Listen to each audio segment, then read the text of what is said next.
अनधिकृत फटाक्याचे दुकान सील। एका लायसनवर चालणाऱ्या 2 अनधिकृत फटाक्याच्या दुकानापैकी प्रकाश जैन या दुकानाला आज जालना महानगरपालिकेने अग्निशमन दलाच्या अधिकाऱ्यांनी ठोकले सील।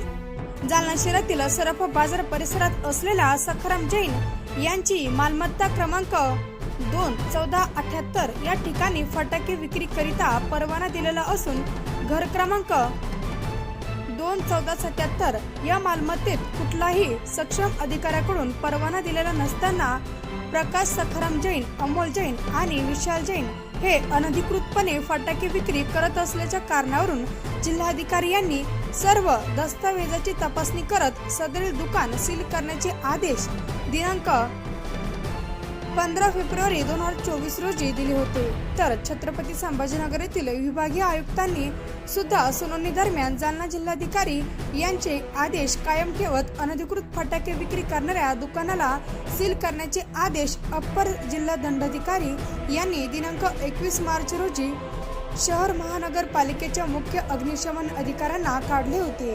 त्यानुसार काल सकाळी पोलीस बंदोबस्तात प्रकाश जैन यांच्या अनधिकृत फटाके विक्री करणाऱ्या दुकानाला ठोकले सील।